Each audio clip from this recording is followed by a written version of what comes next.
Salam sejahtera Malaysia, denyut nadi suara rakyat bergema di channel ini. Terima kasih kerana bersama-sama dalam channel ini untuk mendapatkan berita-berita dan ulasan-ulasan terbaik untuk seluruh rakyat Malaysia. Bagi anda yang pertama kali bersama-sama dalam channel ini, sila tekan butang subscribe, like dan share. Malaysia kita punya, cintai Malaysiaku, kita jaga kita. Sekali lagi, bagi anda yang pertama kali, sila tekan butang subscribe, like dan share. Kita mulakan berita menarik hari ini. Memang memalukan betul. Itu kata awal lah. Walaupun selamat pagi, selamat petang, selamat malam, selamat apa-apalah kepada anda semua penonton-penonton The Twin TV. Dan saya ingin ucapkan selamat menyambut bulan Ramadan dan selamat menyambut bulan Syawal. Tidak lama lagi akan disambut oleh rakyat Malaysia yang beragama Islam. Di bulan puasa, ni muhasabah diri itu penting. Di bulan puasa ni cermin diri itu lebih penting. Di bulan puasa ini sedar diri itu amat-amat penting. Jangan sampai kata orang lebih, sendiri lebih. Itu lebih memalukan. Inilah yang terjadi kepada seorang bekas menteri yang cuba untuk nasihatkan orang lain, tapi rupa-rupanya dia jauh lebih teruk, tak malu. Nasihatkan orang sendiri lebih teruk. Itulah orang kata, ludah ke langit temakan muntah sendiri. Bukan hanya ludah, tapi makanlah muntah sendiri. Inilah yang terjadi kepada Razi Jidin Razi Jidin, bekas Menteri Pendidikan Malaysia. Saya nak tanya dulu, waktu Razi Jidin jadi Menteri Pendidikan, apa yang berlaku kepada pendidikan Malaysia? Ada perkembangankah? Atau nampaknya ada kita menjadi sistem pendidikan kita ataupun prestasi pendidikan kita learning loss, anak-anak kita mencecah 4 ke 5 tahun. Ini fakta, bukan auta ya, bukan auta. Apa yang jadi? Razi Jidin tiba-tiba kononnya cuba untuk menegur, memberi nasihat muhasabah diri kepada Rafizi Ramli. Dia kata muhasabah diri, tapi dia sendiri tak muhasabah diri, tak malu sungguh. Akhirnya Rafizi Ramli bagi sebiji, dia malu nabis, dengan selamba aja kena sekolahkan Razi Jidin. Lepas buka puasa aja, Rafizi selamba aja kasih sebiji kepada Razi Jidin. Menteri Ekonomi Rafizi Ramli selamba aja kembali menyindir Datuk Dr. Razi Jidin dengan mengaitkan apa yang telah dilakukan oleh pemimpin terbabit, pemimpin Perikatan Nasional Bersatu PN itu semasa menjadi Menteri Pendidikan. Itulah waktu Razi Jidin jadi Menteri Pendidikan, apa yang jadi pada pendidikan Malaysia. Dalam respon yang telah dimuat naik di platform X itu sejurus selepas buka puasa, selamba Rafizi berkata ya dia menghargai nasihat Razi Jidin yang antara lainnya untuk memintanya untuk berehat.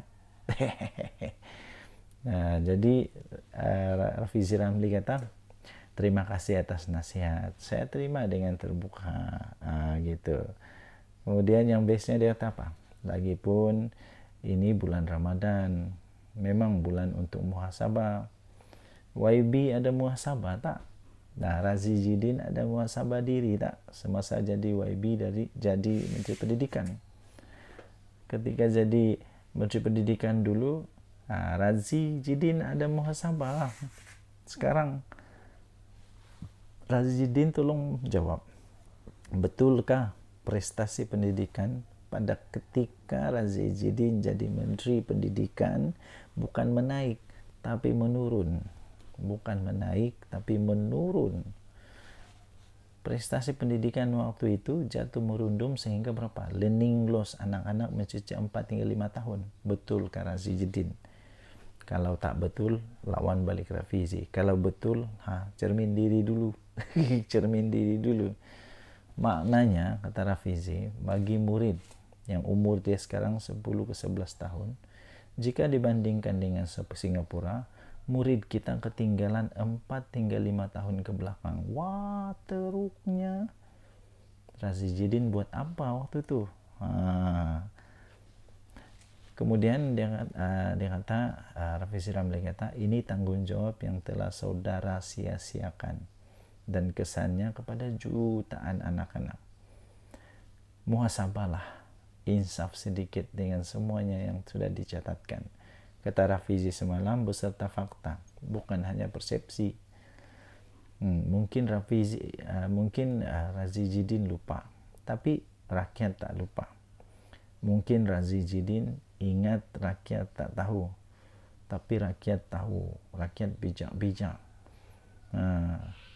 Jadi sebelum ini sebenarnya Razi Jidin juga ahli Parlimen Putrajaya menerusi satu klip videonya yang berdurasi kira-kira 2 menit mempersoal kononnya bila formula Rafizi hendak dilaksana. Bukan tak mau laksana, tapi rupa-rupanya bila Rafizi jadi Menteri Ekonomi, rupa-rupanya kerusakan yang sudah berlaku lebih daripada yang dijangka. Kalau dulu macam-macam YB dia kata bercerita boleh buat. Jadi bila rakyat tanya-tanya, YB dah tentulah lagi penat YB nak jawab, dia kata. Sebab itu saya ingin ambil kesempatan ini untuk memberi nasihat kepada YB. Apa kata YB? Bersaralah dulu, berehat katanya. Razi Jidin lah yang perlu bersarah. Nanti koyak lagi di Parlimen, tarik balik. Masih ingat itu, lucu betul lah. Jadi waktu YB berehat, mungkin YB ada formula baru, dia kata. YB mungkin boleh datang dengan formula baru yang mungkin jauh lebih hebat. Perli pemimpin bersatu itu lagi. Cuba konon Perli, dia Perli Rafizi Ramli, tapi sendiri tak sedar diri. Malulah dulu jadi YB apa kamu buat.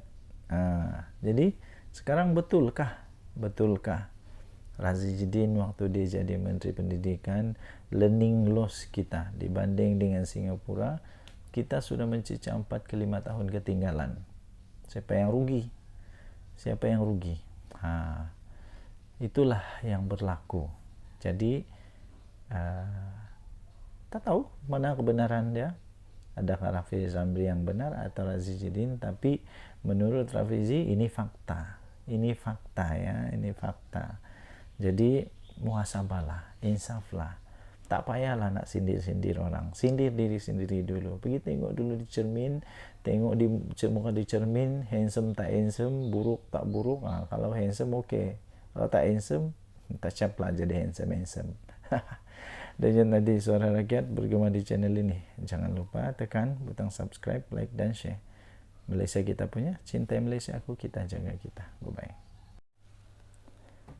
Salam sejahtera Malaysia. Ketua Polis Negara akhirnya membuat pengumuman yang penting yang dinantikan oleh seluruh rakyat Malaysia berkenaan dengan Ketua Pemuda UMNO Akmal, Dr. Akmal. Sepatutnya beliau ni berpendidikan tinggi, ada doktor. Sepatutnya dia mempunyai sikap buat keputusan, sikap membuat rasional yang lebih baik. Sebab pendidikan dia tinggi, orangnya educated, patutnya dia boleh faham dan lebih bersederhana, okey. Tapi kita menghormati semua kaum agama yang ada di Malaysia. Mari kita sama-sama kita jaga apa yang sudah kita lama jaga di Malaysia.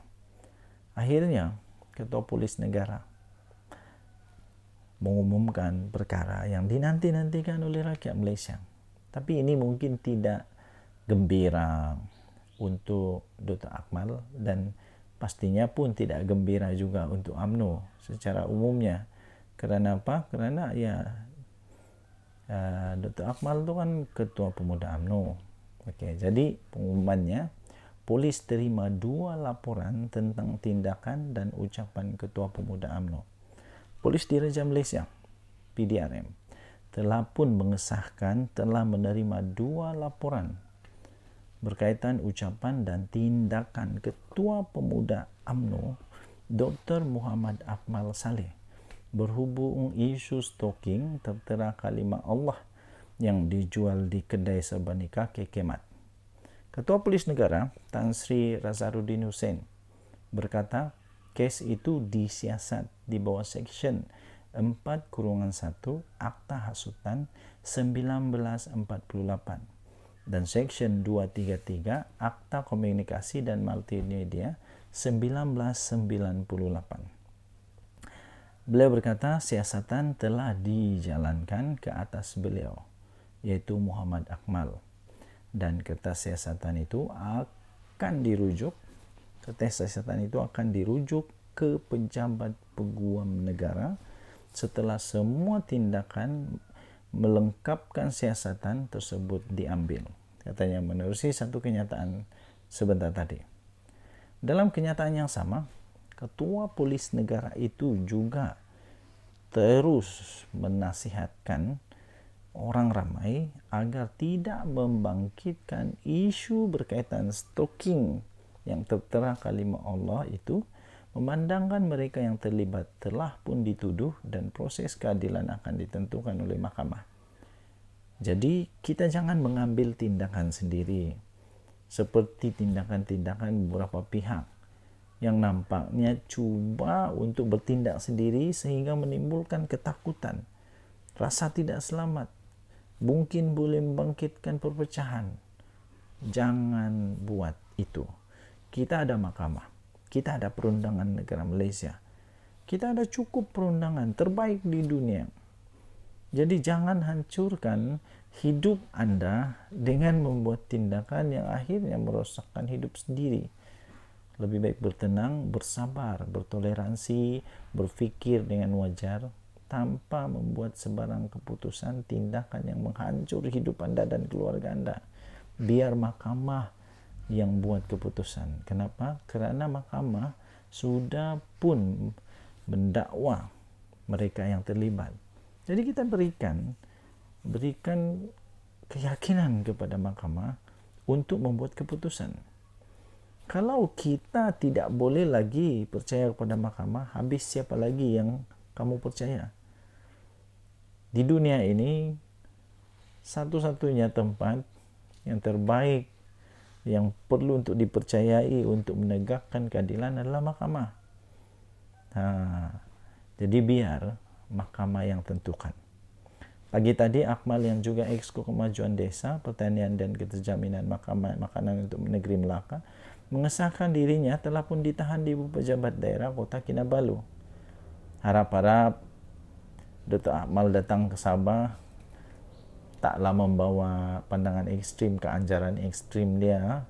Harap-harap dia datang ke Sabah untuk hanya tujuan kerja, bukan tujuan untuk menghasut. Harap-harap begitu. Saya yakin begitulah. Dia mengaku bahawa ditahan di IPD Kota Kinabalu pagi tadi, dan walaupun sudah dijadualkan untuk beri keterangan esok di Dangwangi. Jadi katanya insyaAllah saya akan berikan kerjasama sepenuhnya. Doakan semuanya dipermudahkan, katanya di Facebook. Okey, jadi itulah. Harap-harap tidak ada bawaan lah. Tidak ada bawaan daripada beliau yang datang kepada Sabah dan sebagainya. Dan kita harap seperti yang dia kata tadi, dia sedia bekerjasama, berilah kerjasama. Dan harap-harap juga semoga semua rakyat Malaysia, tidak kiralah kamu kuat politik kah, tidak kuat politik kah, tapi dengarlah nasihat daripada polis Diraja Malaysia ini. dengarlah nasihat daripada Ketua Polis Negara Malaysia ini bahwa supaya jangan lagi dan supaya untuk memberhentikanlah daripada terus membangkitkan isu berkaitan stalking tertera kalimah Allah ini, memandangkan mereka yang terlibat telah pun dituduh dan dalam proses keadilan akan ditentukan mahkamah.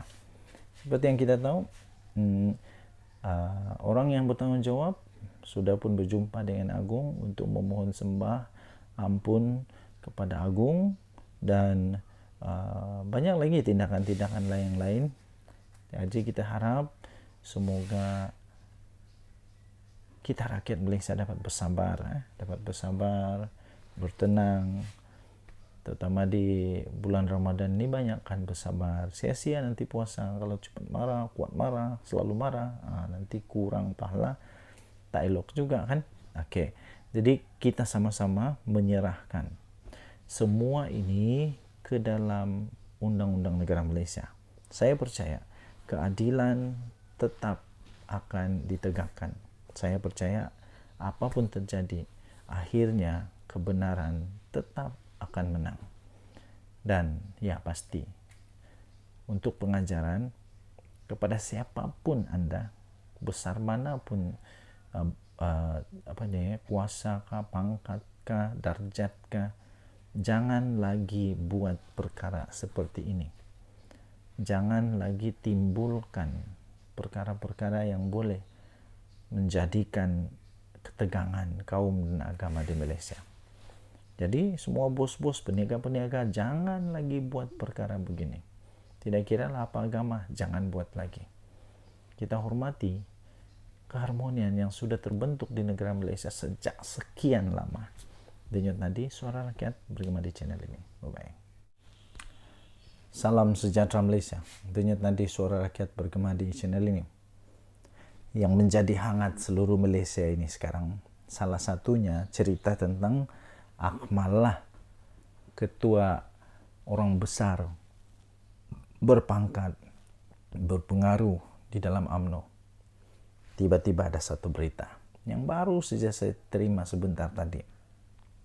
Adakah Akmal diharamkan ke Sarawak dan Sabah selepas tindakan beberapa pemimpin besar di Sabah ini?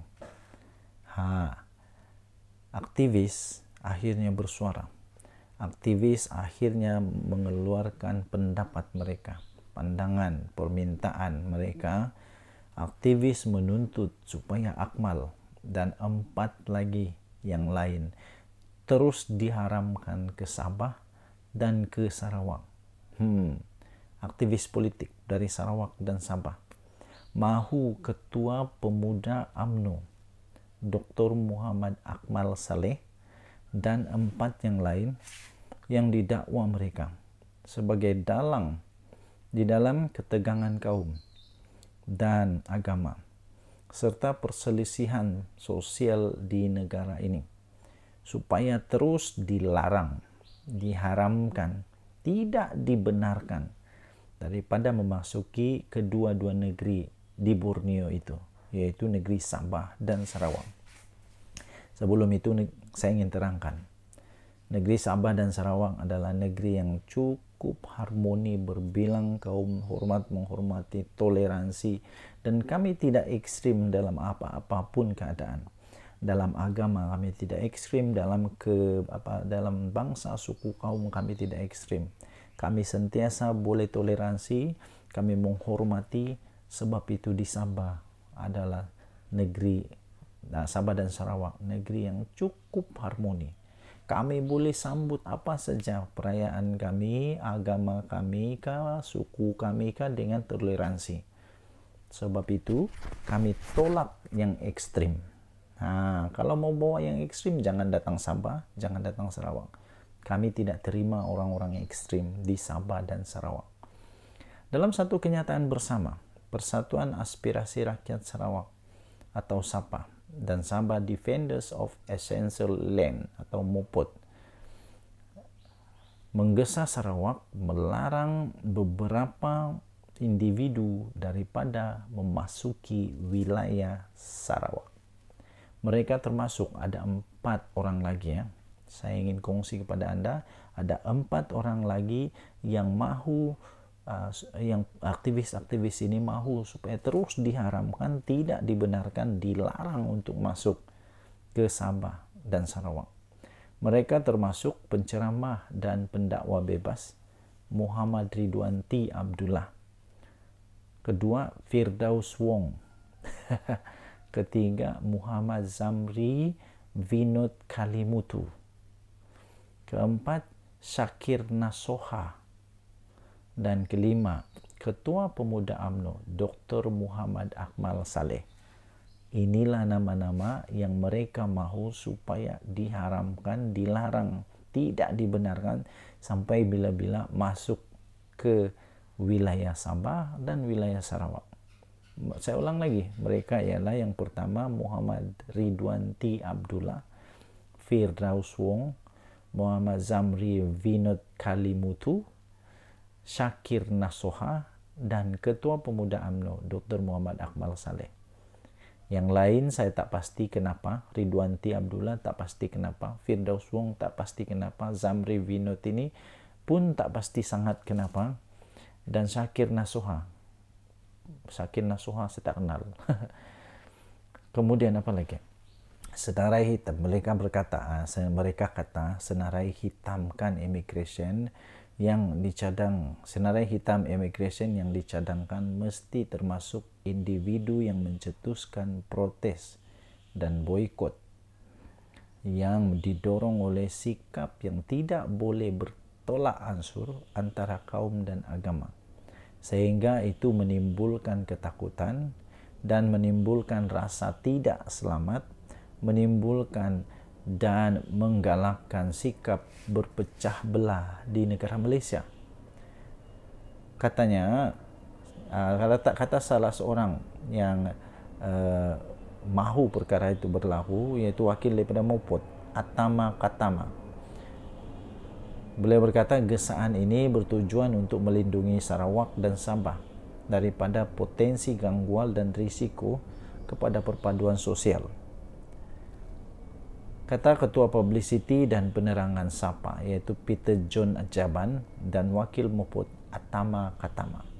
Sehubungan itu, kedua-dua mereka menekankan bahawa Sabah dan Sarawak mempunyai kuasa autonomi untuk mengawal hal ehwal immigration sendiri, seperti yang telah ditetapkan di bawah terma Perjanjian Malaysia 1963 MA 63. Sarawak khususnya sering menggunakan kuasa otonominya untuk menghalang rakyat Malaysia daripada semenanjung yang dianggap tidak diingini. Mengulas lebih lanjut, mereka berkata Premier Sarawak, iaitu Abang Johari Openg, perlu untuk mengemaskini senarai hitam itu dengan menambah nama-nama individu yang tidak dialu-alukan di Sarawak. Katanya ini kerana individu-individu berkenaan boleh menjejaskan persekitaran yang aman dan nilai eksklusif, nilai toleransi, nilai keharmonian sosial di kedua-dua negeri itu. Ya, seperti yang saya katakan pada mula, Sarawak dan Sabah memang terkenal dengan sikap toleransi. Sikap toleransi, kami boleh hidup aman damai di Sabah dan di Sarawak, dan saya setuju. Bukan bermakna mereka ini ya, tapi saya setuju secara amnya bahwa orang-orang yang ekstrim, orang-orang ekstremis yang boleh membawa risiko perpecahan, pecah belah, kemusnahan keharmonian di Sabah dan Sarawak ini, ya saya setuju supaya diharamkan, jangan masuk Sabah Sarawak. Kamu buatlah di negeri kamu, kamu buatlah di tempat kamu, tapi Sabah Sarawak jangan, tak payah masuk sini. Kami tak minat pun dengan perpecahan yang dibawakan itu. Jadi harap-harap semua ahli politik, orang-orang ternama, orang-orang yang berpengaruh di Sabah dan Sarawak dapat berfikir dengan lebih lanjut. Dan sementara itu, orang-orang tinggi-tinggi di Malaysia. Mari kita sama-sama teruskan keharmonian yang berlaku di Malaysia. Kita pegang bersama-sama kontrak sosial yang ada di Malaysia, menghormati, toleransi. Sebab itulah ada termasuk di dalam kita punya rukun negara, kesopanan dan kesusilaan. Itu bermaksud toleransi. Denyut nadi suara rakyat bergema di channel ini. Bye-bye.